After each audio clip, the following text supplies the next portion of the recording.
मराठी भाषेतली आपली माहिती जाणून घेण्यासाठी आम्ही चाललेलो आहे इथं परमपूज्य खाडे महाराज म्हणून आहेत इथं, त्यांच्याकडे माहिती घेण्यासाठी.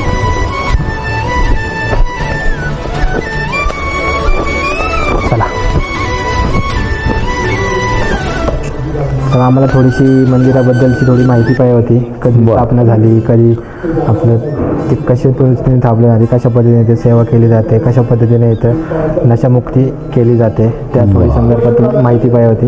तुमचं नाव बऱ्याचदा आम्ही विचारलं बऱ्याच जणांना, तर तुम्ही मराठीमध्ये तुमचं सांगितलं ते मराठीमध्ये तुम्ही असं इथं मोठे म्हणजे त्यांनी तुम्ही बऱ्यापैकी सेवा केलेली आहे, त्यामुळे तुमचं नाव सांगितलं, त्यामुळे आम्ही तुम्हाला भेटायला आलो होतो.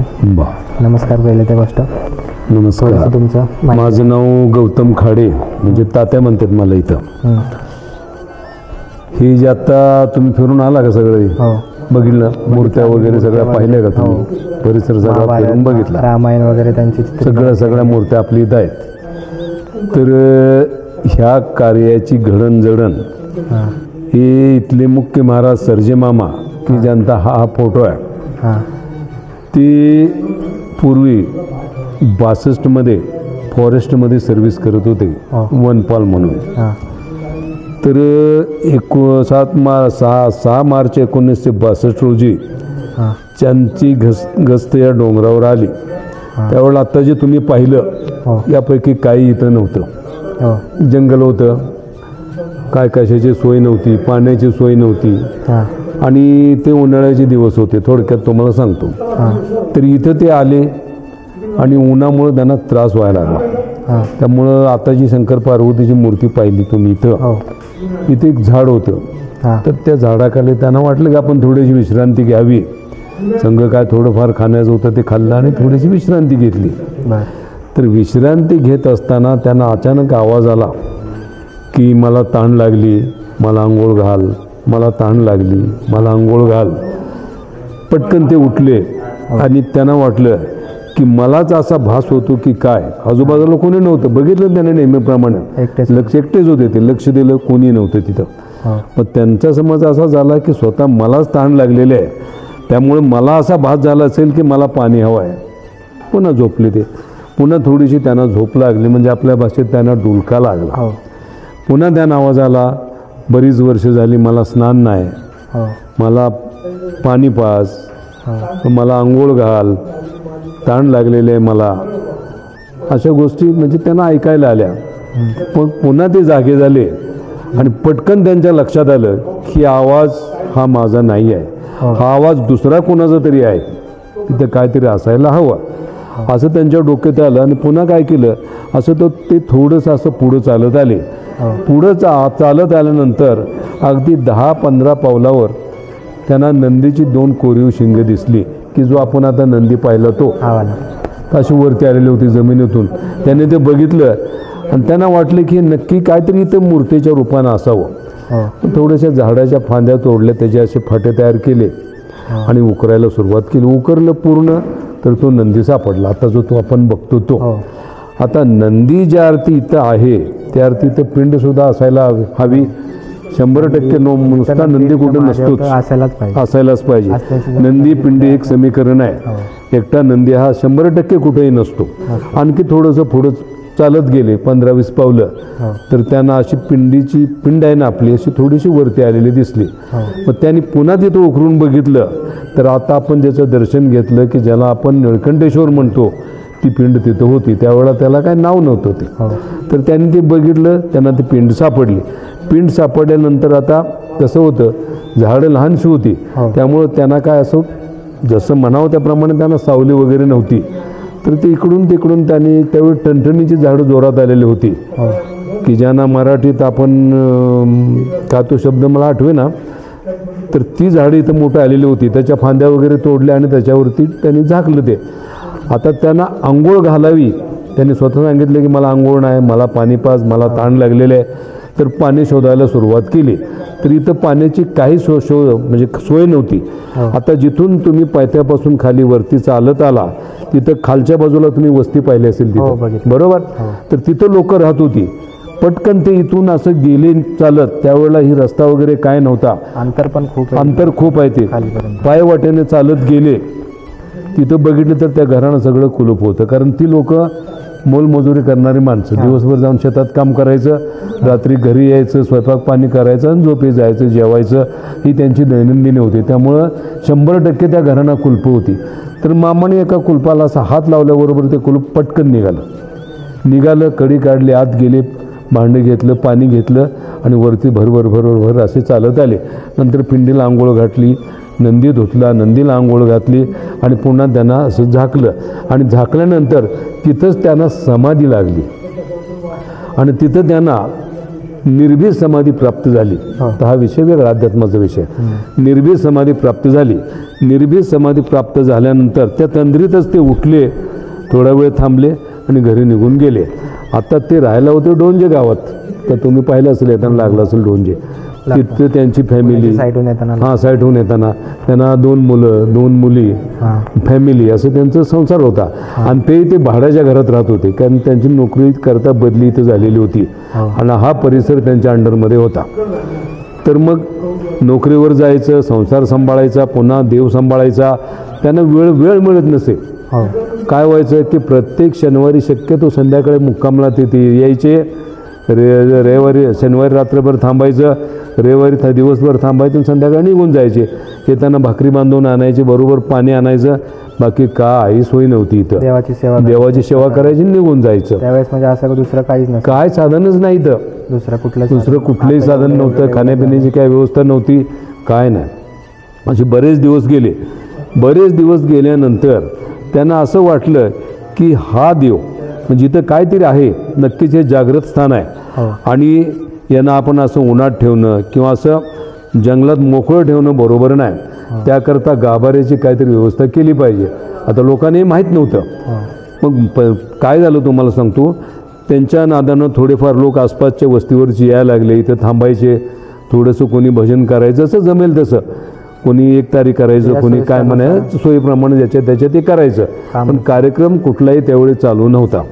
नंतर काय झालं तुम्हाला सांगतो की मामा राहायला डोंज्यात असल्यामुळं भगवंताचा आदेश आला की तुम्ही आता इथं कार्याला सुरुवात करा. आणि ते कशा प्रकारे सुरुवात करा की शिवभक्तीतून व्यसनमुक्ती आणि प्रपंचातून परमार्थ. म्हणजे सुरुवातीला तुम्ही डोंजे गावात लोकांचे प्रश्न सोडवायला सुरुवात करा. तिथून त्यांनी लोकांचे प्रश्न सोडवायला सुरुवात केली. कुणी यायचं, लोकांचे प्रश्न सोडवायचे, अर्थात त्यांच्या शरीरातून देवच प्रश्न सोडवायचा तो प्रकार होता. पण हे काय लक्षात नाही येणारी गोष्ट आहे. तर लोकांनी यश यायचं. आता मी तुम्हाला सांगितलं, तुम्ही त्यांना सांगितलं, ते कोणाला तिसऱ्याला सांगणार, ते चौथ्याला सांगणार, अशा पद्धतीनं लोकांची तिथं गर्दी व्हायला लागली. मग गर्दी व्हायला लागल्यानंतर आता लोकांना द्यायचं काय हा प्रश्न होता. जसा अनुभव यायला लागला तसे त्या लोक जमा व्हायला लागले. बाबा बोलते व्यसनमुक्ती होते, व्यसनमुक्तीला सुरुवात झाली, पण नेमकं त्याचं काय म्हणजे हे नव्हतं, प्रचार नव्हता. फक्त एकाला सांगितलं बाबा, एकाला तोंडे होतं ते, मैत्री पब्लिसिटी काय नव्हती त्याची. त्याप्रमाणे नंतर काय झालं की एक लोकांना भस्माचा खडा द्यायची ती, जा की तुझी व्यसनमुक्ती होईल. आणि खरोखर ते सांगायचे की हा भस्माचा खडा 3 बोटं कपाळाला लावायची, सकाळी संध्याकाळी 1-1 चिमूट पाण्यात टाकून घ्यायची, ओम नमः शिवायचा जप करून त्या माणसाची व्यसनमुक्ती व्हायची. लोक घरगुती प्रश्न सोडवायला यायचे, त्यांना त्याचं ते उत्तर सांगायचे आणि सांगायचं हे भस्म आहे, त्याचा 2 टाईम वापर करा, सकाळी संध्याकाळी 3-3 बोटं कपाळाला लावा, 1-1 चिमूट पाण्यात टाकून घ्या, ओम नमः शिवायचा जप करून, एवढे ते बोलायचे. आणि त्याप्रमाणे ते लोकांचे प्रश्न सुटत गेले. मग गर्दी वाढल्यानंतर मग त्यांच्या डोक्यात जास्तच बसलं की वरती काहीतरी सोय करायला पाहिजे.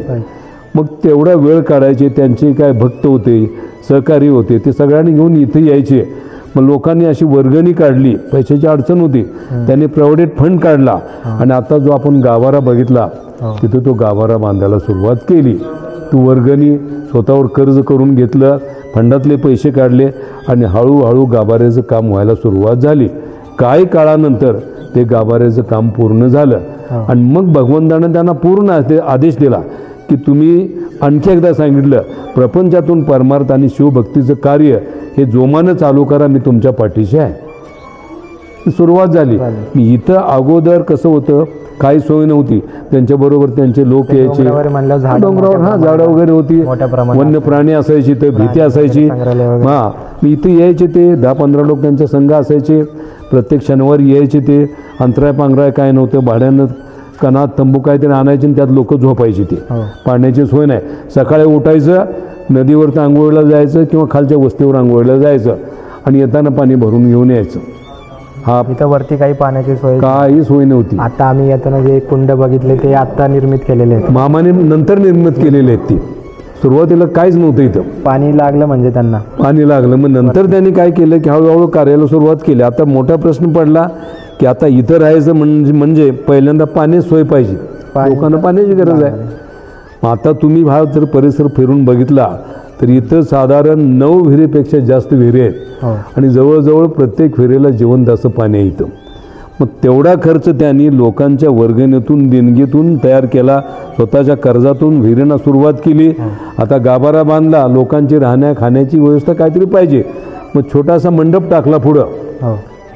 त्याच पैशातून पत्रे आणायला पैसे नव्हते. लोकांनी मदत केली. लोक असे श्रमदान करायचे. त्यांनी काय उसने पैसे देणं घेणं असं अगदी थोड्या प्रमाणात चालायचं ते. पण लोक स्वेच्छेनं द्यायचे. कारण भगवंत त्यांना तसा अनुभवही देत होते. त्यामुळे ते लोक द्यायचे. आता जे तुम्ही बघितलं या मंदिराला थोड्या प्रमाणात अशी सुरुवात झाली. हळूहळू ते तयार झालं आणि ते इतक्या प्रमाणात मोठ्या प्रमाणात तयार झालं की ते जवळजवळ अगदी आपल्या देशात जाऊन पोचलं सगळीकडे ते की असं मंदिर आहे. मग भगवंताने सांगितलं की निळकंठेश्वर या नावाने हे कार्य चालू करा. इथे देवस्थान कोणाचं तर निळकंठेश्वराचं, बाकी कुठलं नाव सांगू नका. त्याप्रमाणे हे कार्य सुरू झालं. मग त्यांनी नंतर मग त्यांना नाव सुचवून दिलं. स्वतःचं नाव सुचवून दिलं. माझं नाव निळकंठेश्वर, माझं नाव या नावाने हे कार्य चालू ठेवा. मग त्याच्यानंतर मग हळूहळू हा जो तुम्ही सभामंडप बघितला याला सुरुवात झाली. पुन्हा मग लोक यायची. लोकांना थोडंफार जेवण बनवायचं. सुरुवातीला काय व्हायचं, आमटी भात किंवा डाळ भात बनवायचं. जाणाऱ्या लोकांना प्रसाद म्हणून ते दिलं जायचं. समजा मुक्कामाची सोय झाली. लाईटची सोय नव्हती. लाईटची सोय केली. अगोदर इथं पली ते पेटवायचे आणि गॅस बत्ती आणायची. त्याशिवाय तर पहिला पर्यायच नव्हता ना काय. तसं हे कार्य चालू झालं. कार्याची भरभराट झाली. तुम्हाला सांगतो मामा असताना जवळजवळ दारूबंदीची लोकसंख्या तुम्हाला सांगतो 80 लाखाहून जास्त झालेली होती. म्हणजे कोठ्याच्या घरात होती गेली होती ती. ती असते वेळेच. मग पुन्हा काय झालं, तुम्ही आता खाली किचन बघितलं. किचन बनवलं. लोकांना अंतरायला पांघरायला नव्हतं. ब्लँकेट्स मागवली, पेट्या मागवल्या. अशा तऱ्हेने ह्या कार्याला सुरुवात झाली. मग ते कार्य भरभराटीला आलं.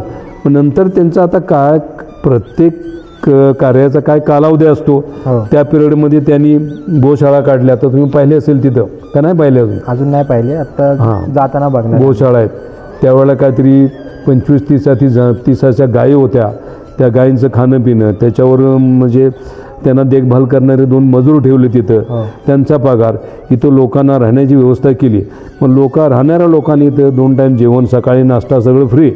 आणि तेवढं करून त्यांना आठवड्याला खर्चाला पैसे द्यायचे. कशाला? साबण, सोडा, त्यांना जे काय लागेल ते, बिडी काडी काय असेल ते, त्याकरता पैसे द्यायचे. अशा तऱ्हेनं हळूहळू ह्या कार्याला सुरुवात झाली. ते कार्य वाढलं. नंतर ते कार्य फारच वाढलं. तुम्हाला सांगतो इथं जवळजवळ नेहमी तुम्हाला सांगतो 25-30 माणसं इथं मंदिरावर काम म्हणजे सेवेला असायचे. पुन्हा मग विहिरी खोदायला सुरुवात झाली. ठाकरांची लोकं बोलवली, कातकऱ्यांची लोकं बोलवली.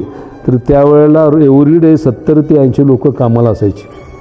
सगळ्या भागातल्या आसपासच्या सेवेकरी. सेवेकरी प्लस म्हणजे मजूर म्हणून काम करणारे, पगारावर काम करणारे. आता सगळ्यांच्यात ती काय कुवत नसते. काय लोकांची परिस्थिती नसते त्याची. त्यांना पैसे लागतातच. तर ह्या देवाची येणारी देणगी, स्वतःचा पगार, त्यातून ते ह्या कार्याला सुरुवात करायची आणि लोकांचा खर्च भागवायचे. हळूहळू ते वाढत गेलं. आता देवाच्याकडं पूर्ण लक्ष दिल्यामुळं खात्यानं काय केलं की त्यांना 2-3 वेळा नोटीस दिली की तुम्ही बरेच वेळा गैरहजर होता, तुमचं लक्ष नाही कामात, असं तसं अमकं तमकं. म्हणजे त्यांचे जे रूल होते त्याप्रमाणे त्यांना नोटीस दिली. तरी पण मामाने ते काय ऐकलं नाही. इकडे काय दुर्लक्ष केलं आणि त्यांना मग काही दिवस सस्पेंड ठेवलं फॉरेस्टवाल्यांनी. पुन्हा कामावर हजर केलं.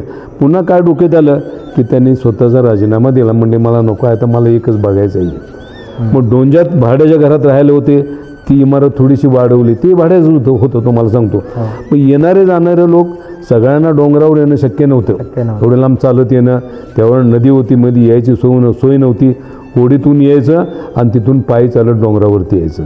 आता होडी ते निळकंठेश्वर सर्वसाधारण 5 ते 6 किलोमीटरचं अंतर आहे. तुम्ही पाहिलं असेल आता ते. मग त्यावेळी लोक चालत यायची, येताना होडीतून यायची. त्यावेळेला गावाकडे होडी होती, तरीसुद्धा मामांनी देवस्थानतर्फे स्वतःच्या होडी बनवल्या आणि लोकांना येणे जाण्याची सोय केली. तिथं लोक यांचं येणं जाणं वाढलं. पहिला शिवरात्रीचा उत्सव त्यांनी 15 लोकात भरवला. पुन्हा ते वाढत गेलं. पुन्हा लाखानं लोकांची संख्या जमा झाली. लोकांची देणगी द्यायला सुरुवात झाली. फिरी खोदल्या, तुम्ही बघितलं आता. थोड्याफार विहिरीनं पाणी लागलं. पण ते कसं होतं की काही वेळेला पैशाची कमतरता भासायची, इन्कम कमी आणि खर्च जास्त. आता व्यसनात अडकलेल्या माणसाकडे काय असणार आहे हो? दारू प्यायची, आलेल्या पैशाची संध्याकाळी कसं तरी घर चालवायचं, सकाळी कामाला जायचं, संध्याकाळी दारू आणायची आणि जेवायला आणायचं. तरी सुद्धा त्या लोकांनी त्यांच्या श्रद्धेनं जे मिळेल ते देवाला दिलं, तुम्हाला सांगतो. आणि जमेल तसं मामाने हे कार्य चालूच ठेवलं. पुन्हा भगवंतांनी एवढा मोठा हातभार लावला की कार्य एवढ्या मोठ्या म्हणजे नावारूपाला गेलं ते. आता बघितलं तुम्ही खाली मंदिर आपल्या पायथ्याजवळ, तिथं त्यांनी ते पार्किंग सुरू केलं. त्या जमिनी होत्या त्याचं काहीतरी व्यवस्था केली की लोकांनी गाड्या कुठं उभा करायच्या, गाड्या घेऊन यायचं. आता प्रश्न तेवढा पाऊल आउट होती. फॉरेस्टमधल्या जे गावकऱ्यांचं होतं काय, त्या जमिनी ज्या पार्किंग वगैरे केल्यात त्या जमिनी होत्या गावकऱ्यांच्या, काय जमिनी फॉरेस्टवाल्यांच्या होत्या. मामाने त्यांच्याकडून त्या जमिनी उधार घेतल्या देवस्थानाला पाहिजेत म्हणून. फॉरेस्टवाल्यांच्या नाही, गावकऱ्यांच्या. खालची जागा बऱ्यापैकी गावकऱ्यांची जायची. तर तिथं त्यांनी, तुम्हाला सांगतो की येणाऱ्या जाणाऱ्या लोकांना बाबा पार्किंगची व्यवस्था व्हावी, 2 चाकी 4 चाकी याची व्यवस्था केली. आता वरती आल्यानंतर तुम्हाला सांगतो झोपायला जागा पाहिजे होती, मंदिरात झोपायला व्यवस्था केली. परत तुम्ही हॉल बघितले साईडला, तिथं लोकांना जेवायची झोपायची व्यवस्था केली. आणि अंतरायला पांघरायला ब्लँकेट आणून दिले. आता त्यावेळेला काय होतं की वर यायला जायला एवढं तुम्ही आता जो परिसर बघितला, हे सगळं साहित्य लोकांनी नदीपासून स्वतःच्या डोक्यावरून आणलेलं आहे.